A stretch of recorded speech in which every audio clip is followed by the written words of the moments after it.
안녕하세요. 오늘의 데일리 뉴스레터에 오신 것을 환영합니다. 1. 바이든의 치명적인 실수. 2. 바이든, 삼성을 열받게 하지 마라. 3. 배신자의 사과.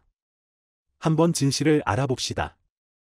한국의 전기 자동차 기술 발전은 세계에 큰 영향을 미치고 있으며 특히 지속 가능한 발전과 탄소 배출 감소를 향한 전 세계적인 전환 시기에 중요한 역할을 하고 있습니다. 한국은 정부와 현대, 기아, 삼성과 같은 선두 기술 기업들의 강력한 투자 덕분에 전기 자동차 및 친환경 기술 분야에서 선두 국가 중 하나로 빠르게 성장했습니다. 한국 자동차 제조사들은 가정용 차량부터 트럭 및 전기버스까지 효율적이고 성능이 뛰어난 첨단 전기 차량을 개발해냈습니다. 이러한 발전은 온실가스 배출 감소 및 기후 변화의 영향 완화에 중요한 기여를 하고 있습니다. 메이드 인 코리아, 전기 자동차는 도시 내 대기 오염을 감소시키고 생활 환경을 개선하는 데 도움이 되며 깨끗하고 지속 가능한 에너지로의 글로벌 전환을 촉진하고 있습니다. 또한 한국의 전기 자동차 기술 발전은 세계 자동차 산업에 긍정적인 영향을 미쳤습니다. 한국 기업들은 우수한 경쟁력을 증명하고 글로벌 전기 자동차 시장을 주도하고 있습니다. 이로 인해 세계의 다른 자동차 제조업체들도 연구 개발을 강화해야 하는 동기를 얻게 되었습니다. 이번에는 구광모 LG 회장의 중대 결단이 나오면서 미국 전역이 발칵 뒤집혀 버렸습니다. 미국이 수십조 원의 보조금으로 LG에너지솔루션과 삼성 SDI, SK온까지 세계 최고의 배터리 3사가 미국의 공장을 짓도록 했고, 바이든은 이로써 2차전지 패권을 미국이 완벽하게 쥐었다고 생각했었습니다. 자, 그런데 대반전이 일어났습니다. 2차전지 압도적 세계 1위인 LG의 구광모 회장이 바이든 면전에 대놓고 깜짝 폭탄 발표를 한 것인데요. 지금부터 이 놀라운 내용, 최고 수익률에서 여러분들에게 전해드리겠습니다. 미국 내부에서도 결국 터져버렸습니다. 미국에 가장 많은 투자를 한 한국의 삼성과 SK의 뒤통수를 치고 인텔에만 온갖 특혜를 퍼다 준 바이든. 미국의 싱크탱크조차 바이든의 등을 돌리며 인텔보다 한국의 삼성과 SK를 지원해야 하는데 바이든이 멍청한 선택을 내렸다며 바이든의 면전에 대놓고 강한 비난 세례를 퍼부었습니다. 싱크탱크는 바이든 행정부의 지주 역할로 일반적으로는 현직 대통령의 조언을 해주며 칭찬하는 것이 일반적인데 바이든의 말도 안 되는 한국 뒤통수를 더 이상 보지 못하겠다며 이례적인 상황이 발생한 것입니다. 도널드 트럼프 전 대통령도 바이든이 한국의 뒤통수를 친 것은 미국 경제에 너무나 잘못한 일이라며 보시지 바이든을 실패한 대통령이라 불렀습니다. 바이든의 잘못된 선택 때문에 한국 기업들이 수백조 원의 투자를 미국이 아닌 다른 지역으로 눈을 돌렸고 무엇보다 이번 사태가 전 세계 주요의 신들을 통해 대대적으로 보도되자 더 이상 미국은 신뢰할 수 없는 국가로 낙인 찍혀 그 누구도 미국에 투자를 하려 하지 않고 있기 때문입니다. 일론 머스크는 정상적인 미국 대통령을 원한다라며 심지어 그는 바이든이 대중을 바보 취급하고 있다며 투표로 바이든을 몰아내자 라며 바이든을 두고 사람 형태의 축축한 양말 꼭두각시라고 부르며 도발했습니다. 그리고 결국 이를 저질러 버렸습니다. 3년여 만에 중국을 방문한 일론 머스크 테슬라 최고 경영자 CEO. 그는 테슬라는 중국과의 디커플링 탈동조화에 반대한다는 뜻을 밝히며 바이든의 대충격을 주었습니다. 최근 바이든이 중국과의 전면전을 선포하며 자신이 마음만 먹으면 자신의 동맹국들을 총동원해 중국이 교역을 못하도록 완전히 차단시켜 버리겠다고 큰 소리를 쳤는데 미국을 대표하는 기업인 테슬라 CEO 일론 머스크가 이렇게 중국을 깜짝 방문해 나는 바이든의 말도 안 되는 정책을 반대한다, 중국과 손잡는다 라는 폭탄 발표를 해버렸습니다. 한순간에 바이든을 바보로 만들어버린 것인데요. 중국 외교부는 30일 머스크 CEO가 베이징에서 칭강 중국 외교부장 겸 국무위원과 회동했다고 밝혔습니다. 중국 외교부는 이날 성명을 통해 머스크 CEO가 회동에서 테슬라는 중국 내에서 계속 확장할 용의가 있으며 디커플링에 반대한다고 말했다고 전했습니다. 성명에 따르면 친 부장은 머스크 CEO에게 중국은 높은 수준의 개방을 변함없이 추진하고 외국 기업들을 위한 좋은 사업 환경을 개발할 것이라고 말했습니다. 특히 우리는 상호 존중과 평화 공존, 상생 협력이라는 올바른 방향으로 운전대를 잡고 있을 필요가 있다면서 미중 양측이 위험한 운전을 피해야 한다고 강조했습니다.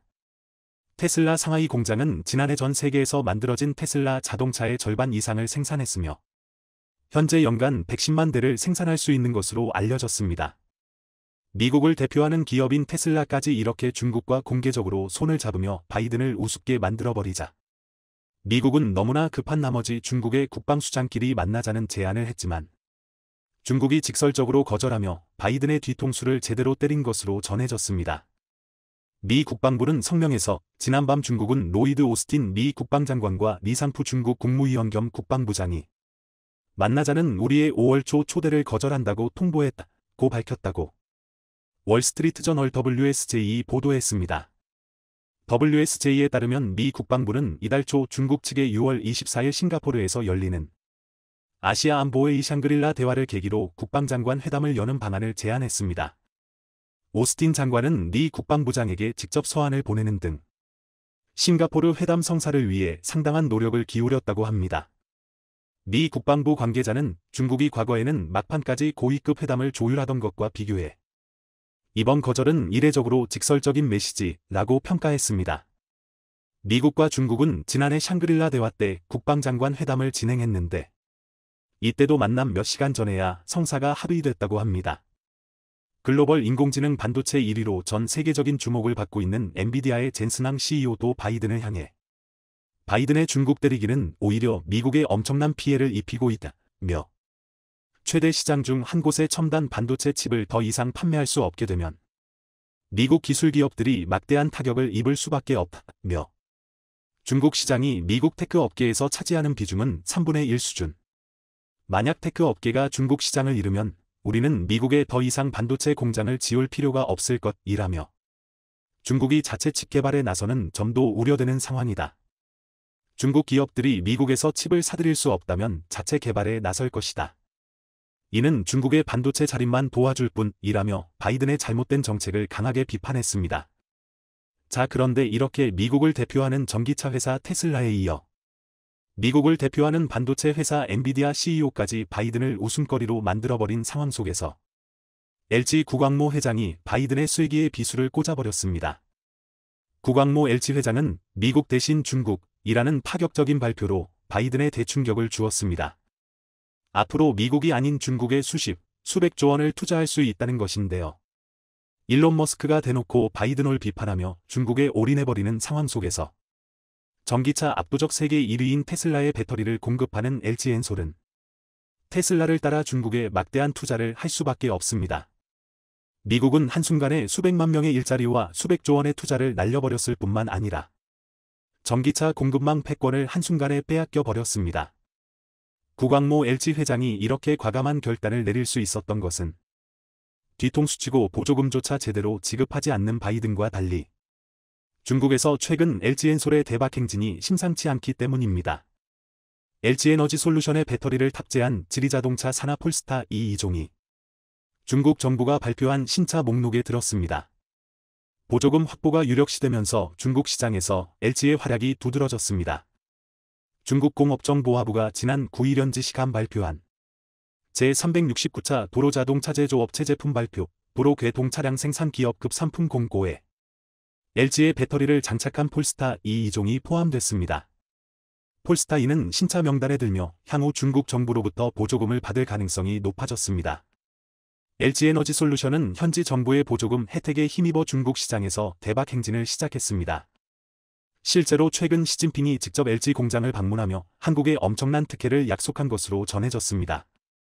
시 주석은 LG 디스플레이 방문 현장에서 약 1시간 동안 브리핑을 받고 관계자들과 대화하면서 한중간의 우위를 강조하는 덕담을 전한 것으로 알려졌습니다. 시진핑이 2012년 중국 최고 지도자가 된 이후 중국 내 한국계 기업을 방문한 것은 매우 이례적인 일인데요. LG 공장을 방문한 것은 LG에너지솔루션이 앞으로 수백조 원의 투자를 중국에 할 수 있음을 시사하고 있다고 전문가들은 말하고 있습니다. 미국보다 높은 보조금을 주는 것은 물론이고 한국산 자동차도 어디에서 생산됐는지와 관계없이 중국 전기차와 똑같은 보조금을 줄 수 있다는 것입니다. 한국만 특별히 말이죠. LG에너지솔루션은 중국을 제외한 나머지 글로벌 시장에서 압도적인 세계 1위로 승승장구하고 있는데요. 이번에 중국이 LG엔솔 배터리에도 막대한 보조금을 주기 시작하면서 중국 내 판매도 급격히 상승할 것으로 전망되고 있습니다. 자, 그런데 이렇게 한국의 배터리가 초대박 행진을 이어가는 가운데 한국 배터리 제조사의 장비를 납품하던 일본 기업들은 아싸 우리도 같이 대박난다 라며 들떠있는 상황입니다. 자, 그런데 일본에는 엄청난 충격적인 소식이 전해졌습니다. 아바코를 비롯한 한국 기업들이 그동안 일본이 LG엔솔에 공급하던 2차전지 핵심 장비들을 빛의 속도로 모두 국산화해버렸습니다. 일본이 한국에 반도체 수출 규제를 하며 일본산 반도체 소재 수출을 중단했을 당시에도 한국이 기적을 만들어내며 그 짧은 시간에 모두 국산화해버렸는데요. 이번에도 일본이 한국의 신성장 동력인 2차전지가 승승장구하는 동안 앉아서 편하게 돈을 가로채지 못하도록 모든 부품들을 국산화시켜버린 것입니다. 특히 에코프로 그룹은 양극재와 음극재를 만드는 데 필요한 모든 공정을 수직 계열화하여 세계 최대의 생산 공장을 한국에 설립하는 데 성공시키면서 최근까지 한국에 납품하던 수많은 일본 관련 회사들이 파산을 피할 수 없어 발칵 뒤집혀버린 것으로 알려졌습니다. 최근 미국 정부가 반도체 지원법에 서명하며 미국의 공장 건설까지 검토하던 삼성과 SK하이닉스의 뒤통수를 때렸죠. 이는 미국이 과거 일본 반도체 시장을 제재했던 상황과 비슷한 양상을 보이고 있는데요. 거기에 더해 애플이 중국과 비밀 계약을 통해 이득을 챙겼었다는 사실이 밝혀지며 미 의회에서 분노를 표출하고 있습니다. 그리고 미국의 압박에 굴하지 않고 삼성이 꺼내든 묘수에 미국 정부는 꽤나 당황하는 기색이 역력한데요. 한번 자세히 알아보겠습니다. 미국에서 저번 달 통과된 반도체 지원법 일명 칩4 분법안을 통과시키며 중국의 반도체 굴기를 막고자 한 바가 있습니다. 이는 미국 내 반도체 신규 투자를 하는 기업에 총 520억 달러의 보조금과 240억 달러의 세금 면제 혜택을 제공하겠다는 좋은 취지로 보이지만 보조금을 받은 기업은 향후 10년간 중국 내 첨단 반도체 투자를 제한하는 조건이 붙어 있는데요. 삼성전자가 뒤통수를 맞았다고 하는 것도 이것 때문입니다. 삼성은 중국 시안에서 전체 낸드 플래시의 40%를 생산하고 SK하이닉스는 우시와 다롄에서 디램 50%, 낸드 플래시 30%를 생산하고 있는데요. 중국은 한국 반도체 수출 총액 1280억 달러 중 60%를 차지하는 한국 무역의 최대 고객이기도 합니다. 우리나라 수출의 25%, 수입의 23%를 차지하는 가장 큰 교역 상대국이고 약 2,000개에 달하는 소재와 부품들이 중국의 80% 이상을 의존하고 있어서 당장 이것들을 포기한다면 피해가 막심할 수밖에 없겠죠. 중국 의존도를 줄여야 하지만 삼성전자에서 미국 주도의 칩사 동맹과 관련해 중국의 이해를 먼저 구해야 한다고 밝힌 것도 이러한 이유 때문입니다. 그렇다고 해서 한국이 미국을 포기할 수 있는 상황도 아닌데요. 반도체 장비만 해도 한국의 미국 의존도는 약 25% 정도 됩니다. 미국의 영향을 받는 일본과 네덜란드 25%를 포함하면 사실상 미국 정부의 동의 없이 반도체 사업 자체가 불가능하기 때문입니다. 미국이 이렇게 강도 높은 견제를 하는 사례는 일본, 미일 반도체 협정에서 찾아볼 수 있는데요. 일본은 80년대 정부 주도 아래의 반도체 소재, 제조 장치, 제조로 이어지는 수직 산업 구조를 형성했었고 여기에 일본 산업계의 폐쇄적인 문화까지 더해져서 미국산 제조 장치나 소재들이 일본 제조업체의 공정 설비에서 점차 자취를 감추게 되어 대규모의 경제와 산업 파생 효과 두 마리 토끼를 다 잡을 수 있었습니다. 이러니 반도체 시장에서 경쟁하던 미국을 압도하는 투자와 연구가 가능했던 것은 당연했겠죠. 그 결과 미국 입텔 등과 비교해 수율도 높을 뿐 아니라 무려 10%나 저렴한 가격에 납품할 수 있었는데요. 여기에 당시 저평가돼 있던 일본 환율, 값싼 노동력도 유리한 수출 환경에 더해져 일본 반도체 산업은 1980년대 초중반 세계 시장을 거침없이 잠식해 나갔습니다. 이로 인해 미국 반도체 산업은 죽느냐 사느냐의 갈림길에 섰는데요. 그러나 이대로 자국이 일으켜 세운 메모리 산업에서 손을 뗄 수 없었고 미국은 동상 압박을 시작하게 됩니다. 미국은 일본 반도체 업계의 구조를 문제 삼고 반도체 산업협회 무역대표 부유 STI에 청원 공세를 넣었는데요. 며칠 뒤 미국 마이크론, 인텔, AMD 등 미국 반도체 업체들의 제소가 연달아 이어졌고 미국 상무부가 직권조사로 정점을 찍었습니다. 직권조사란 기업들의 제소 없이도 상무부의 권한으로 수출 과정에 문제가 있을 시 높은 관세를 부과할 수 있는 매우 강력한 무역 제재 수단으로서 그 대상이 되는 국가에겐 그야말로 공포 그 자체라고 할 수 있죠. 이에 일본 정부의 로비 등의 외교 활동을 펼쳤지만 자국 기업의 존망이 달린 미국을 상대로 통하지 않았고 결국 협상 테이블에서 양자 협정문에 서명했던 사건인데요. 이 사건으로 인해 일본 반도체는 회생불능 상태가 되었으며 삼성전자가 세계 1위 반도체 기업으로 성장할 수 있는 발판이 되기도 했습니다. 그때는 이런 방식의 무작정 패는 외교가 가능했지만 전 세계가 인플레이션 현상을 겪고 있는 지금 이렇게 했다가는 동맹국들의 불신을 받아 외교적 신뢰도가 바닥을 치겠죠. 그 때문에 미국은 지금 같은 방식으로 한국 때리기에 나선 것입니다. 이런 와중에 삼성의 라이벌인 애플이 미국의 뒤통수에 가담한 사실이 드러났는데요. 애플이 신규 납품처로 중국 양쯔 메모리와 EMTC를 선택한 것이죠. 올해 출시 예정인 아이폰 14 시리즈와 보급형 모델에 128단 낸드 플래시를 탑재하려 한다는 보도가 나오고 있는데요. 애플은 그동안 삼성전자와 SK하이닉스에서 낸드 플래시와 D램을 조달해왔는데 중국 업체 쪽으로 메모리 공급처를 다변화하면 국내 업체와 가격 협상에서 우위를 가질 수 있어 가격 인하 시도 전략이란 해석이 나오고 있는 상황입니다. 하지만 애플의 이런 행보는 칩사 정책의 의도에 완전히 벗어나는 행보이기 때문에 미 의회는 현재 난리가 났는데요.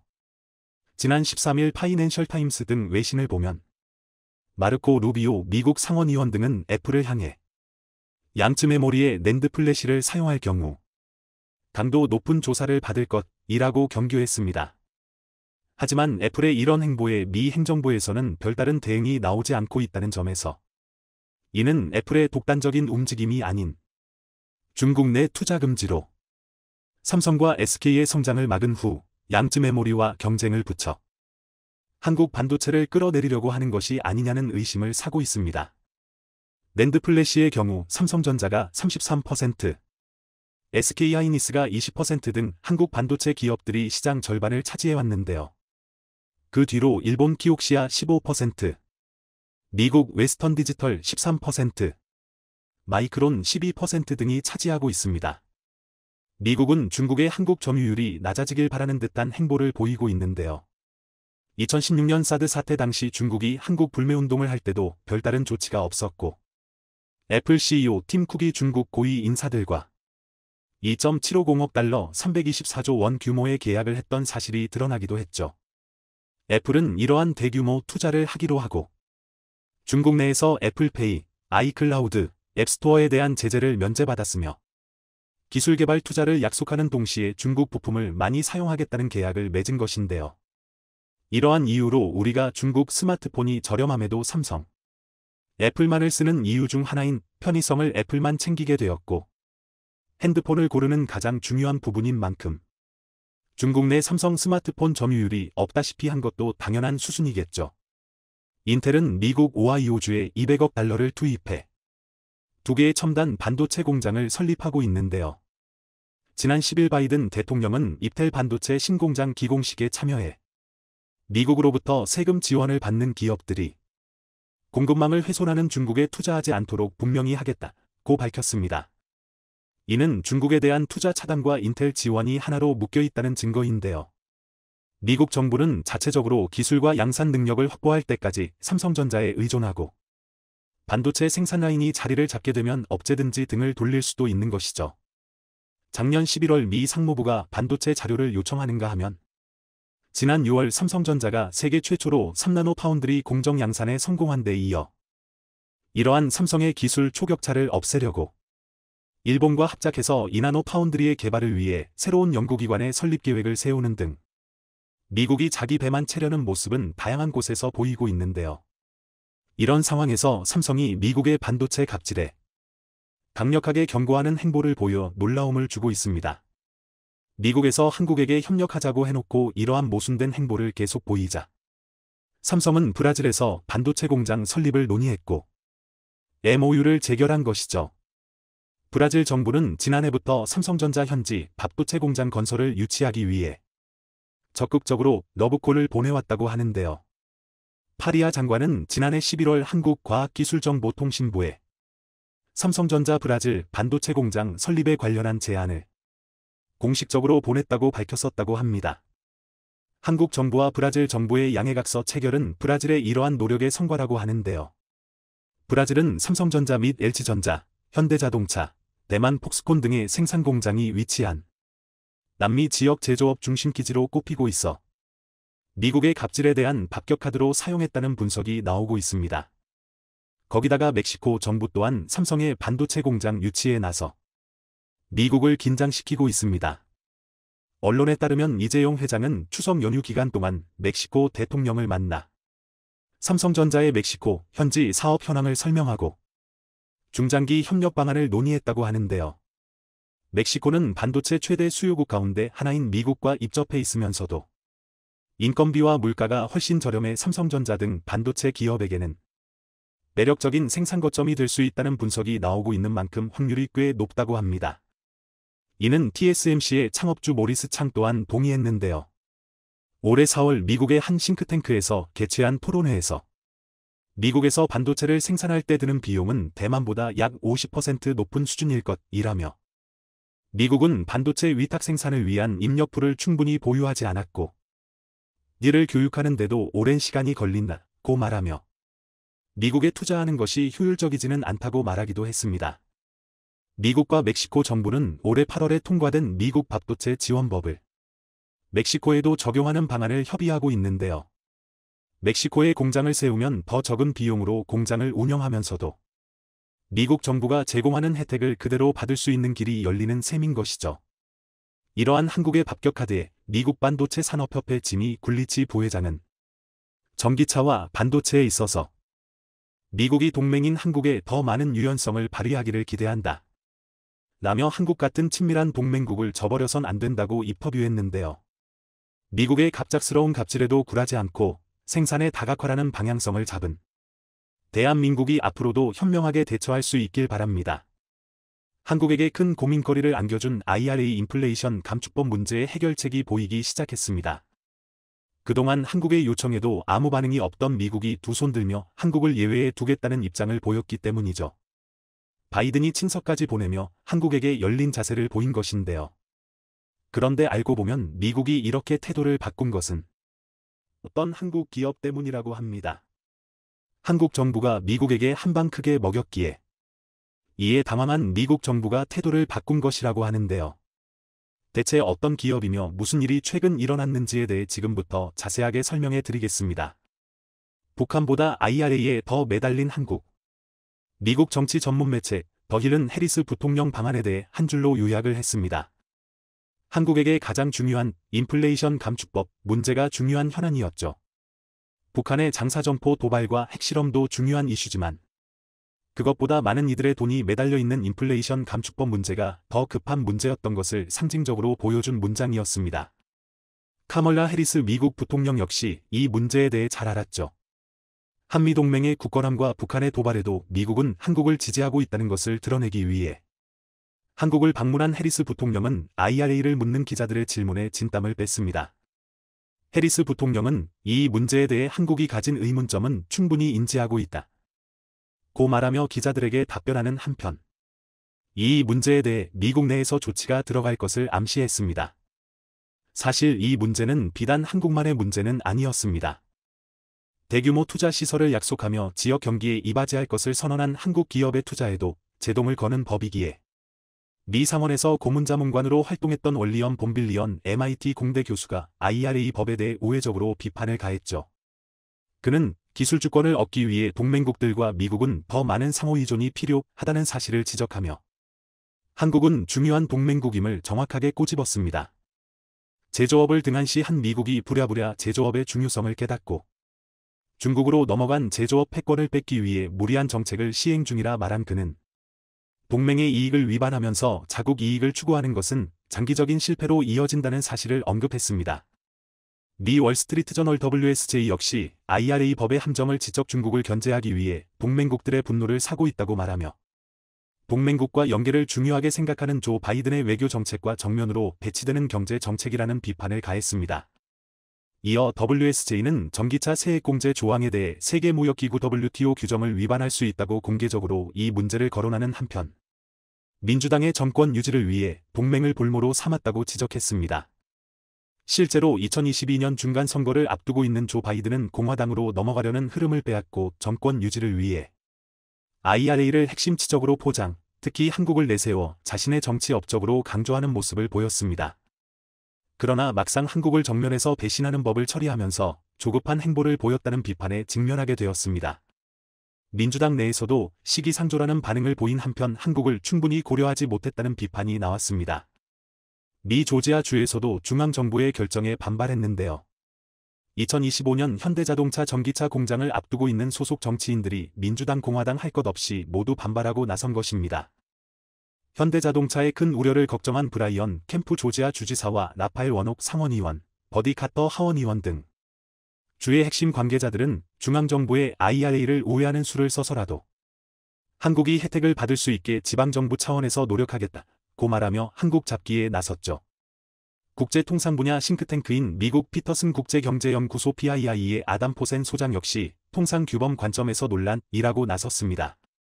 이는 장기적으로 미국의 무역 이익을 해칠 수 있는 악법이라고 규정하는 모습을 보였죠. 이러한 연쇄 다발적인 반발과 동맹인 한국의 반발에 이상할 정도로 바이든은 침묵을 지키고 있었습니다. 오랜 기간 바이든의 답변을 기다린 한국에서 불만의 목소리가 폭발할 때쯤 돌연 바이든이 태도를 바꾼 것인데요.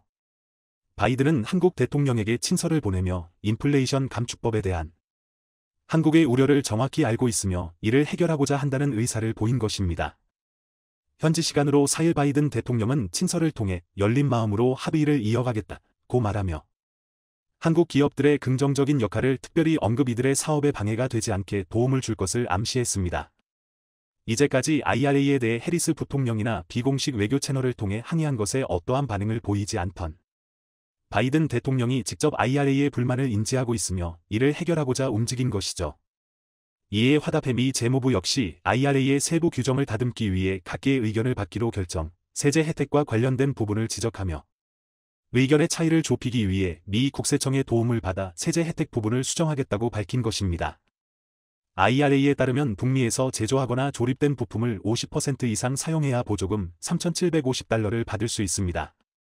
전기차의 경우 최종 조립된 전기차는 북미에서 조립되어야 하며 이를 달성했을 경우 최대 보조금 $7,500를 받을 수 있죠. 미국이 보인 태도 변화에 한국에게는 희망이 생겼습니다.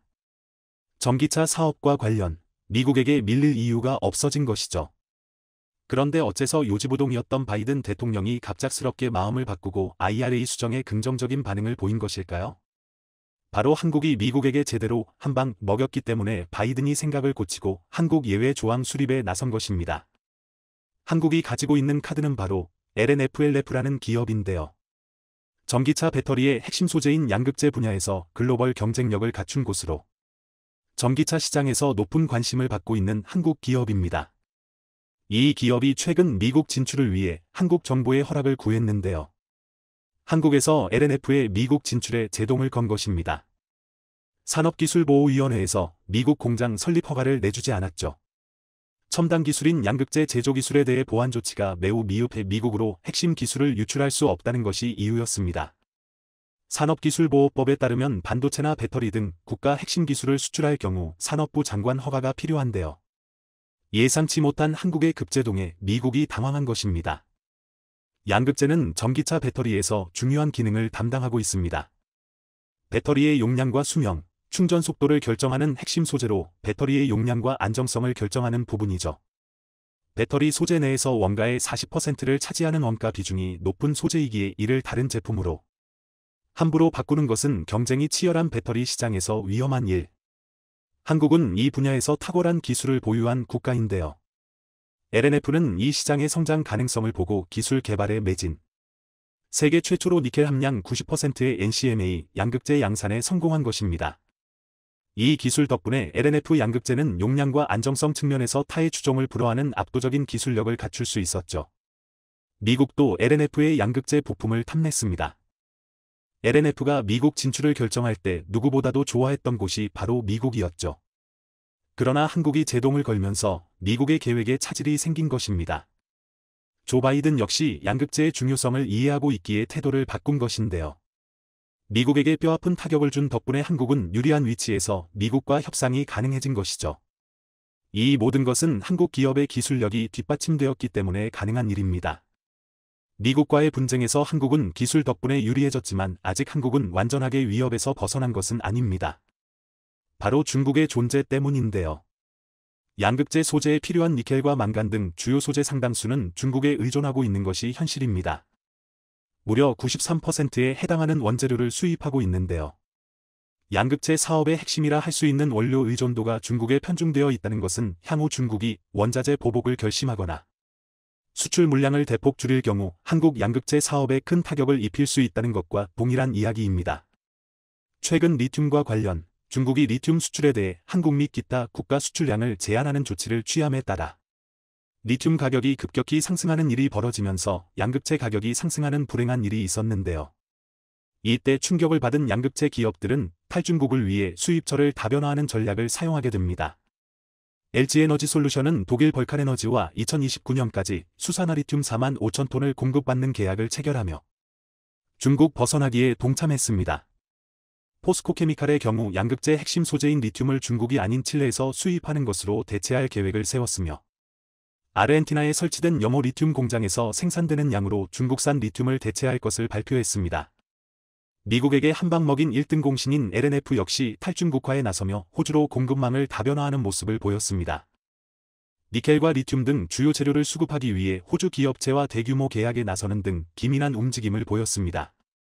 이로 인해 향후 미국이 중국산 원자재에 대해 딴소리를 하더라도 방어할 수 있는 힘이 생긴 것이죠. 민간의 발빠른 대응 덕분에 한국은 IRA에 큰 타격을 입지 않을 수 있는 셈이죠.